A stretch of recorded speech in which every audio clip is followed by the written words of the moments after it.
There is now growing pressure on Finance Minister Janardhan Sharma to resign from office as he could only dish out a fishy clarification on the missing CCTV footage. A day after Premier Deuba himself admitted the challenges in operating a coalition government, sources have claimed that the fate of the controversy-ridden Finance Minister would be decided by tomorrow. Good morning, I am Bipashna Tamang and these are the headlines of the hour. Pressure mounts on Finance Minister Janardhan Sharma to resign as he faces ethical questions from the opposition, members of ruling coalition and the public. Government decides to withdraw the citizenship bill stranded at the House of Representatives. Political parties fail to reach a consensus on provisions of the bill. UK Finance Minister Rishi Sunak and Health Secretary Sajid Javid resign, plunging Boris Johnson's government into crisis. The ministerial exit seen as a big blow. And a defending champion Novak Djokovic storms into the final four of Wimbledon with a 5-set thriller over Jannik Sinner on debut into the first ever Grand Slam semi-final. The Ministry of Finance, which shoulders the responsibility of ensuring financial discipline in the country itself, has been drawn into controversies. Finance Minister Janardhan Sharma has drawn into controversy for including unauthorized individuals during budget development.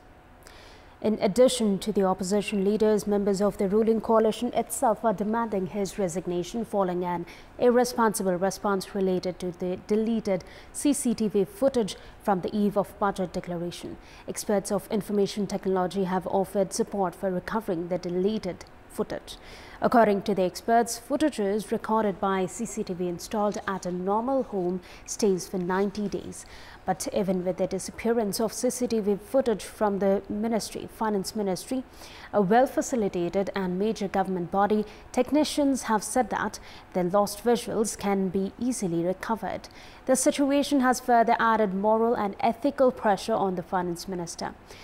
With such an irresponsible act from the Minister and the Ministry of Finance, not just the opposition but leaders of the ruling coalition and the public too have begun raising questions on the intentions of Minister Sharma. Including unofficial individuals during budget development itself is a financial crime. Likewise, the attempt of Finance Minister Sharma to erase evidences and airing irresponsible statements has put further pressure on him to resign from the post, while questions are also being raised on Prime Minister Deuba and the entire ruling coalition. With Prime Minister Shahbaz Deuba struggling to deliver his responsibilities in his recent term for the past 1 year, the government's services have been hampered. As Prime Minister Deuba is focused on sustaining the coalition and to remain in power, issues of public concern including budget implementation and ensuring good governance have remained ignored. Expected progress has not been achieved in curbing inflation, corruption and ensuring good governance. Ministers have been changed in quick successions, which has seen failure in spending more than 41% of the development expenditure in the period of 1 year. Premier Deuba has not assigned particular responsibilities to different ministers and neither has he assessed the administrative performances. The impact of these lapses are being seen in the general administration. The government plan to increase domestic production to reduce imports and increase exports has remained a formality. Trade deficit has neared 1.6 trillion rupees, and with depleting foreign reserve, the national economy is in a state of crisis. However, the Prime Minister does not seem to be prioritizing this critical issue as he continues to proceed with disputed ministers only to sustain the coalition and remain in power.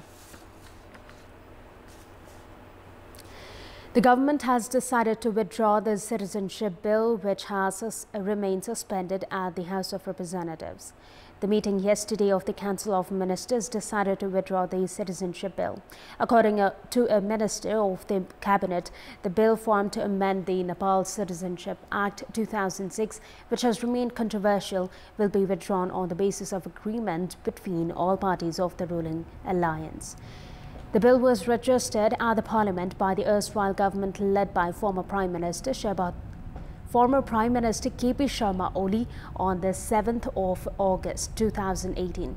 The State Affairs and Good Governance Committee of the House of Representatives had held detailed discussions on the bill for almost 2 years before furnishing its report to the Parliament. However, the meeting of the Council of Ministers has decided to withdraw the bill at Wednesday's meeting of the lower house.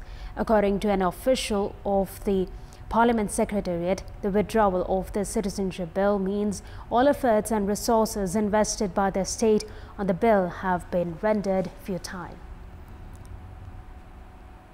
And time now for a short break. For more news, do stay with us. Welcome back. Children receiving traditional religious education are yet to be integrated to mainstream modern education. The government of Nepal does not have any data on the total number of children being educated in religious schools such as madrasa, gurukul or monasteries.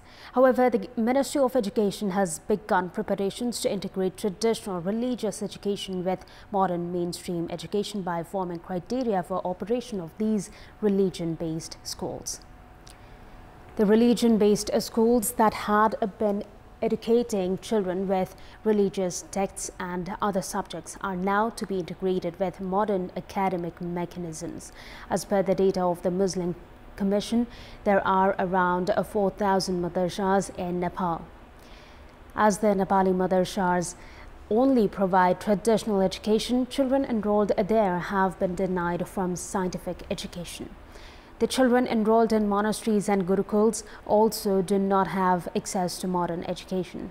In such a situation, the Ministry of Education has prepared a criteria to enhance the traditional religious education institutions and ensure modern education along with religious knowledge and awareness for the children. In our Public Voice segment, we had asked in several provinces regarding their assessment of the performance of the federal government. Let's take a look at what they had to say. Public Voice. जनता प्रति उत्तरदायी नभएको जनतालाई व्यवस्था गर्ने आफ्नो कुर्सी कसरी समाउने मात्रै छ 2 महिना 4 महिना 6 महिनामा आफ्नै पार्टीको मन्त्रीहरूलाई अवसर दिइरहेको छैन चेन्ज गरिरहेको छ 6 महिनामा मन्त्रीहरू परिवर्तन गरी राज्य कोष थुपार्ने काम मात्रै गरिरहेको छ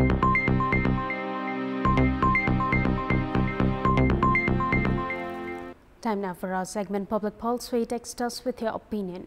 Public Pulse. And here's the question: what do you term the government initiative to integrate traditional education institutions with modern education? The options are option A, equality in education, option B, promoting traditional education, and option C, complications in implementation. The voting is on. Type any WS. Select your option A, B or C and send it to 34001 to share your opinion with us. That's all for the moment. Thank you for watching. Have a good day.